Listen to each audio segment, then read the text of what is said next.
ऐसी शक्ति जिससे दुनिया को भी कंट्रोल किया जा सकता है। हिटलर, नेपोलियन, बड़े बड़े विश्व विजय की आकांक्षा वाले राजाएं हुए, उन्होंने भी पढ़ाइयां पढ़ी थी।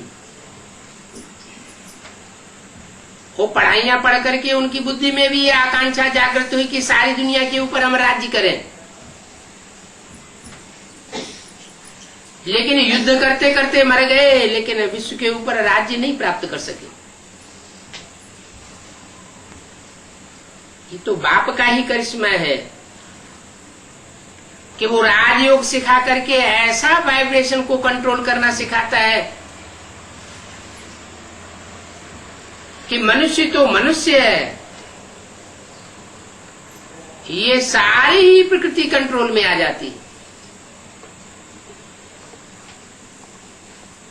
कोई कहेंगे प्रकृति को तो आज वैज्ञानिकों ने भी कंट्रोल कर लिया है।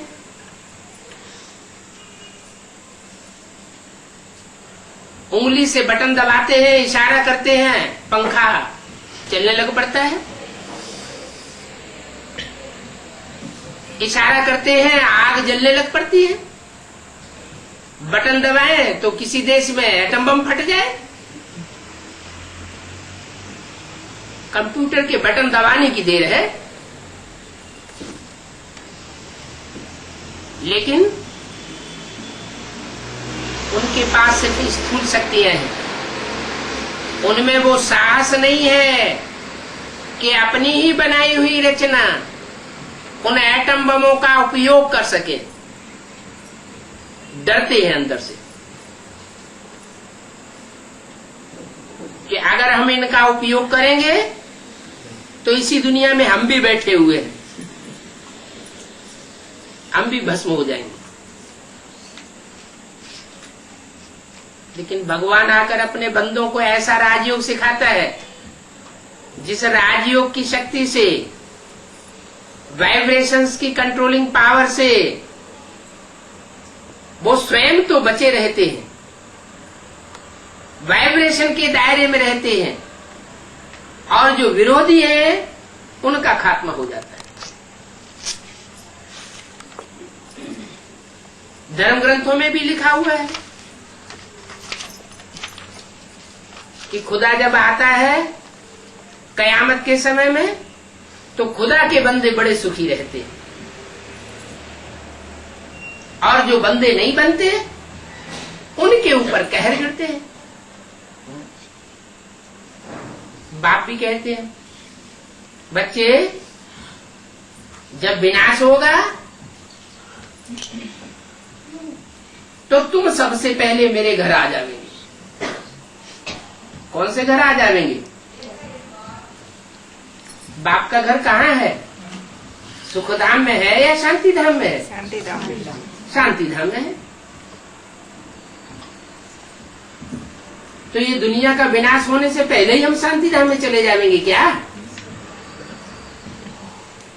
नहीं, हम ऐसी प्रैक्टिस कर लेंगे इस देह और देह की दुनिया से बुद्धि योग परे चला जाएगा। इस 500 करोड़ की दुनिया के संग में रहते हुए ये प्रैक्टिस संभव नहीं है। ऐसी स्थितियां परिस्थितियां बन जाएंगी कि हम इस बगुलों के संग को छोड़ करके एक ब्राह्मणों की ऐसी दुनिया में पहुंचना है जहां सिर्फ शांति के वाइब्रेशन फैलाने वाली आत्माएं होंगी, और वो स्थान होगा माउंट आबू।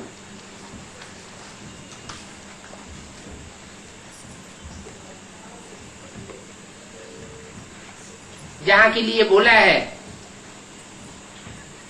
कि तुम बच्चे परम धाम को इस सृष्टि पर उतार लेंगे।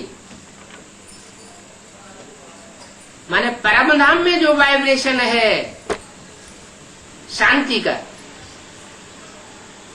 कोई संकल्प नहीं, कोई भय नहीं, कोई आतरवेला नहीं, कोई इच्छा नहीं।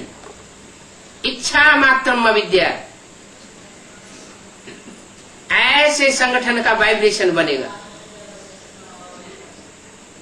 और उस वाइब्रेशन का असर दुनिया में इतना फैलेगा कि जो नजदीकी आत्माएं होंगी वो स्वतः ही खिंची हुई चली आवेंगी।